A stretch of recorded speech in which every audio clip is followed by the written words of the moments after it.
gente di Verona. E io sono arrivato a Verona, ho visto subito che c'era un'aria buona. Intanto mi hanno subito detto: abbiamo fatto una grande festa per la famiglia, che è riuscita benissimo. Avete distrutto i bambini, pare che alla sera non volessero più andare a dormire, ma comunque l'importante è avere fatto capire che per noi quello è un valore vero, che si concretizza non in manifestazioni, ne parliamo magari fra qualche minuto, strane, ma in cose concrete, di vicinanza ai bambini, alle famiglie, ai genitori, ai nonni. E ho visto subito che a Verona si respira un'atmosfera buona in casa di Alleanza Nazionale, ma anche in casa della coalizione. Pensare che solo un mese fa disperavamo, eppure ci è voluta un po' di buona volontà, un po' di sforzo, ma alla fine chi la dura la vince. La Casa delle Libertà è pronta, è unita, e il valore della unità della nostra coalizione è così forte che non appena abbiamo potuto presentare un candidato con dietro tutte le forze della Casa delle Libertà, avete subito visto non solo i sondaggi, ma le facce degli avversari sono andate completamente in tilt. Io credo che Tosi, con il nostro aiuto, con il vostro aiuto, con tutta la Casa delle Libertà, possa far respirare un po' di aria fresca a Verona. Vedete, in questi 5 anni a me è sembrato, da osservatore esterno, che loro si siano chiusi un po' in una sorta di torrione medievale, autoreferenziale, con una sorta di immobilismo esterno e una sorta di compiacimento di avere il potere e di gestirlo tra di loro, cercando di chiudere ogni spazio. L'aria è diventata fetida un pochino all'interno di questo torrione. Io credo che noi saremo la testa d'ariete che sfonderà la porta di questo torrione e farà rientrare a Verona aria fresca, aria di modernizzazione, aria di cambiamento, che deve consentire a Verona di ripartire esattamente come dicevi tu qualche minuto fa. Io credo che non tocchi a me andare troppo a parlare di temi della vostra città, perché i Giorgetti ne sanno molto più di me. Io apprezzo il mio capogruppo alla Commissione Bilancio, che è la commissione più importante che c'è alla Camera dei Deputati. Sapete cosa vuol dire capitanare quella commissione in periodo di finanziaria, per la sua competenza, per la sua capacità, ma anche nei miei confronti per la sua assoluta lealtà. E so che avendo voi in Giorgetti un leader così chiaro, così preciso, così determinato, non potrà mancare la crescita di tutta Alleanza Nazionale a Verona. Lo dico estendendo l'elogio a tutta la classe dirigente, persone amiche, non le voglio indicare uno per uno, ai candidati. È venuto il giovane candidato maschio che mi ha detto: per fortuna che sono maschio, aiutami. E certo, sei di femmina, la vedi, ma comunque sei maschio, va bene lo stesso, ti ho promesso qualcosa. E ho visto che la possibilità di avviare una campagna elettorale vincente si basa soprattutto sulla voglia di rivincita dei veronesi, ma tocca a me toccare un altro tasto. Io credo che non mi sfuggirà che questo voto ha una valenza doppia, ha una valenza certamente amministrativa, ci mancherebbe, decidete il futuro di Verona da qui ai prossimi giorni, 10 giorni, hai detto bene tu, ma decidete anche qualche cosa che esula dal Veneto, da Verona.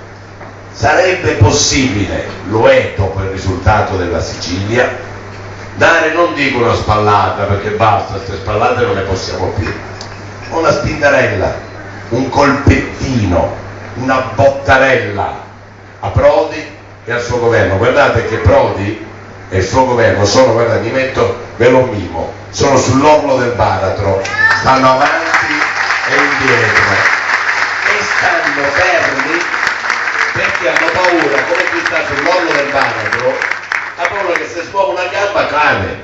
E testimoni Giorgetti del fatto che noi non lavoriamo più alla Camera, perdiamo tempo, stiamo lì, dobbiamo votare, ma non facciamo nulla di concreto, niente, votiamo inutili mozioni che sono per lo più aria fritta, qualche decreto e poche altre cianfrusaglie. Perché? Perché il governo Prodi, siccome si fonda, come sapete, su un solo voto al Senato, è un voto un po' pazzo, anzi un voto folle, per essere più precisi un voto Follini, per essere esattamente preciso.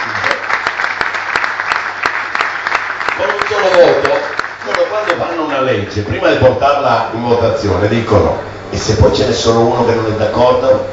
E allora è meglio che la mettiamo da parte. Poi ne presentano un'altra, e se ce n'è uno che non è d'accordo?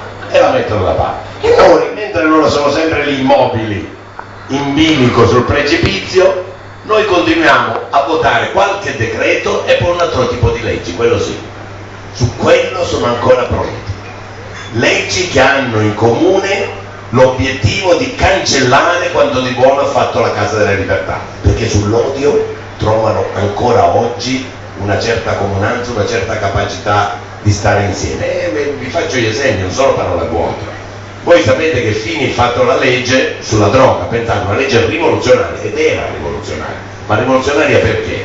Perché affermava una cosa che una cultura di sinistra imperante da decenni non voleva si dicesse, una frase semplice: la droga fa male. Guardate che è di una semplicità incredibile. La legge Fini sulla droga affermava questo concetto. E come lo affermava? Dicendo: poiché fa male, poiché non è un diritto drogarsi, non è giusto, per carità, mettere in galera chi si droga e non spaccia, chi spaccia sì, non è giusto e non ci pensiamo neanche lontanamente, ma come dice sempre Fini, me lo dirà quando viene, se diamo la multa al ragazzino che in bicicletta non rispetta le regole di sicurezza e può cadere, non mette il casco, non mette non so che cosa, non ha i freni, e perché gli diamo la multa? Perché vogliamo che non si faccia male. Come facciamo a non intervenire di fronte a un ragazzo che drogandosi mette in pericolo la sua vita e a volte la vita degli altri, come è drammaticamente avvenuto? Io non voglio su questo insistere né speculare,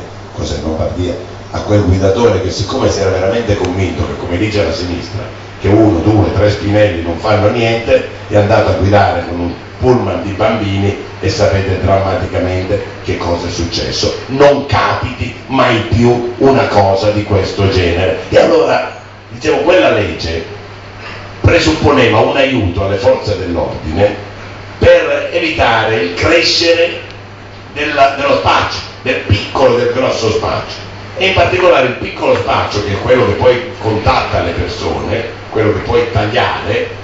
Come si fondava? Sul fatto che le forze dell'ordine trovano uno spacciatore, quello tira fuori: c'ho 10 spinelli, sono miei, fino a 20 li può tenere secondo le ordonanze, prima non c'era nessun limite, dice questa è tutta roba mia, e quindi la polizia non gli poteva fare niente. La legge Fini ha fissato dei limiti, ha detto: fino a una certa quantità di sostanza stupefacente avrai una multa, una sanzione amministrativa, superata una certa quantità si presume, cioè diventa prova in se stesso, che tu sia uno spacciatore e sei punito come spacciatore.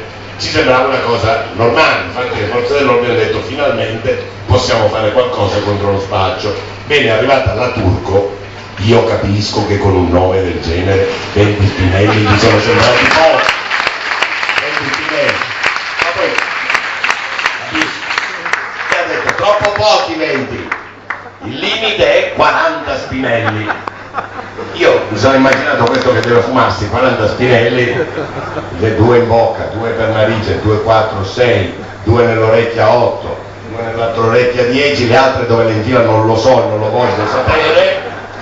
Certo sta che questo numero di spinelli così alto era talmente fuori dalla logica che non l'abbiamo potuto bocciare noi, ma ci ha pensato prima di noi, pensate, il TAR, cioè la giustizia amministrativa, cosa mai successa in Italia, ha bocciato una legge così importante del governo. Ha detto: ma dove vai Turco? Dove vai?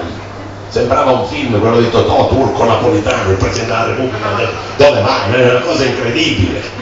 E su questo loro trovano consenso, un po' perché sono succubi della sinistra più reazionaria, più cattiva, più dura, un po' perché nell'odio, dicevo prima, trovano la sintesi. E ce n'è un'altra di legge che li trova d'accordo. Nell'immobilismo generale, quando si tratta di sicurezza, quando si parla di sicurezza, a parole adesso fanno finta di capire. Avete visto anche su Repubblica c'era una lettera, ma anche noi, però poi